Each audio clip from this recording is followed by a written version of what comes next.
اس جلسے میں ہمیں معصوم بچے، خواتین، بزرگ اور نوجوانوں کی ایک بڑی تعداد نظر آئی۔ بدقسمتی سے جناح کنونشن سینٹر کے اندر اس تقریب میں اعلیٰ حکومتی شخصیات موجود تھیں۔ جو وزیر اعظم شہباز شریف صاحب تھے وہ بھی موجود تھے، لیکن اس کے باوجود اس تقریب کے اندر ہمیں جو ہے وہ ڈانس نظر آیا، ٹھمکے نظر آئے۔ وہ ایک دوسرے کو چور، لٹیرا، ڈاکو، بدماش، مافیا، غدار، کرپٹ اور پتہ نہیں کیا کیا کہتے ہیں۔ ٹرن آؤٹ بہت کم رہا، لوگ گھروں سے باہر نہیں نکلے، اور اس کی وجہ یہی ہے کہ لوگوں کو سیاسی جماعتوں پر اعتماد نہیں رہا۔ پاکستانی عوام کی مشکلات کوئی کم کروا سکتا ہے تو وہ صرف سابق وزیر اعظم نواز شریف صاحب ہیں۔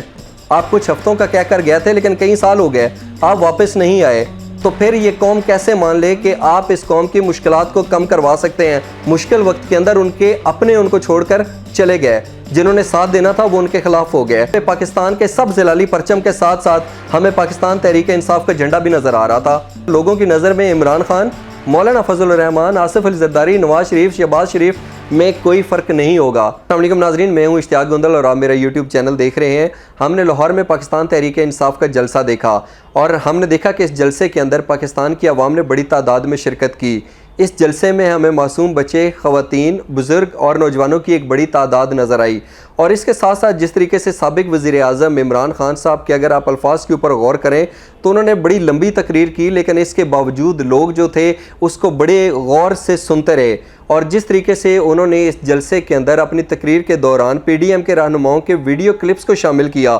اس میں وہ برے طریقے سے بے نقاب ہو گیا، اور میں سمجھتا ہوں کہ یہ عمران خان صاحب نے ایک ماسٹر سٹروک کھیلا ہے۔ اس کے ساتھ ساتھ اگر ہم بات کریں تو بظاہر ایسا نظر آتا ہے کہ جو پی ڈی ایم ہے وہ کنفیوژن کا شکار ہے، اور وہ اس چیز کو سمجھ چکے ہیں کہ عمران خان کے ساتھ آج بھی عوام کی اکثریت موجود ہے، اور ان کی کنفیوژن کا یہ عالم ہے کہ جناح کنونشن سینٹر کے اندر جو جشن آزادی کے حوالے سے تقریب ہو رہی تھی، اس میں ہم نے دیکھا کہ اس طریقے سے جب بھی تقریب ہوتی ہے تو اس کا جو اہتمام ہوتا ہے بڑے باوقار انداز میں، پروقار انداز میں کیا جاتا ہے، لیکن بدقسمتی سے جناح کنونشن سینٹر کے اندر اس تقریب میں اعلیٰ حکومتی شخصیات موجود تھیں۔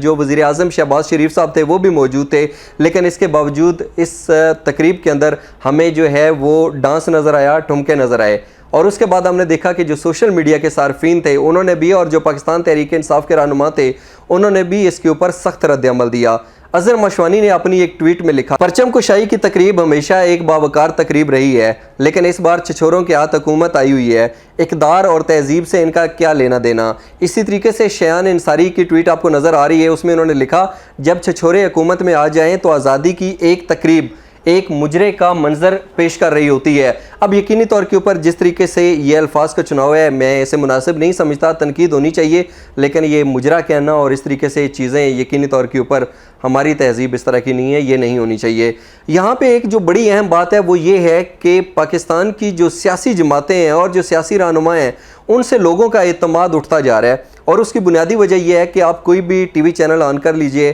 کوئی بھی ٹاک شو دیکھ لیجئے، اس میں ہم دیکھتے ہیں کہ جو حکومت اور اپوزیشن کے لوگ ہوتے ہیں وہ ایک دوسرے کے اوپر تنقید کرتے ہوئے نظر آتے ہیں۔ وہ ایک دوسرے کو چور، لٹیرا، ڈاکو، بدماش، مافیا، غدار، کرپٹ اور پتہ نہیں کیا کیا کہتے ہیں۔ ان کی تنقید کی وجہ سے عوام کے مسائل تو ویسے کے ویسے رہتے ہیں، وہ حل نہیں ہوتے، جس کی وجہ سے عوام کو کوئی ریلیف نہیں ملتا۔ اسی وجہ سے اب نظر آ رہا ہے کہ جو پاکستان کی عوام ہے اس کی اکثریت جو ہے وہ سیاسی جماعتوں کے اوپر، ان کے رہنماؤں کے اوپر اعتماد کرتا جو ہے وہ نظر نہیں آ رہی۔ ایسا لگتا ہے کہ وہ اعتماد چھوڑ چکے ہیں، اور یہی وجہ ہے کہ 2018 کے اندر جو الیکشنز ہوئے اس میں ہم نے دیکھا کہ 50% جو ووٹس تھے وہ کاسٹ نہیں ہوئے، ٹرن آؤٹ بہت کم رہا، لوگ گھروں سے باہر نہیں نکلے، اور اس کی وجہ یہی ہے کہ لوگوں کو سیاسی جماعتوں پر اعتماد نہیں رہا۔ اور اس کی اگر میں وجہ کی بات کروں کہ آخر وہ کون کون سی وجوہات ہیں، تو اس کی سب سے بڑی وجہ یہ ہے کہ سیاسی رہنما جو ہوتے ہیں وہ جوش خطابت میں ووٹ مانگنے کے لیے جب گھر گھر جا کر دستک دیتے ہیں بڑے بڑے بیانات دے دیتے ہیں۔ جیسے شہباز شریف صاحب کے بارے میں کہا جاتا ہے کہ جوش و خروش سے بھرے ہوئے انسان ہیں، وہ جوش و جذبے میں آ کر پتہ نہیں کیا کیا کہہ جاتے ہیں۔ شہباز شریف صاحب، آپ تو کہتے تھے کہ میں ان کا پیٹ پھاڑ کر پیسے نکالوں گا۔ آپ نے کہا تھا کہ اگر میں نے آصف علی زرداری کو لاہور، کراچی اور لاڑکانہ کی سڑکوں پر نہ گھسیٹا تو میرا نام شہباز شریف نہیں۔ شہباز شریف صاحب، نہ تو آپ نے کسی کا پیٹ پھاڑ کر قوم کا جو لوٹا ہوا پیسہ تھا وہ نکلوایا، اور نہ ہی آپ نے سابق صدر آصف علی زرداری کو سڑکوں پر گھسیٹا۔ البتہ آپ ان سے ایسے گلے ملے، ایسے بغل گیر ہوئے،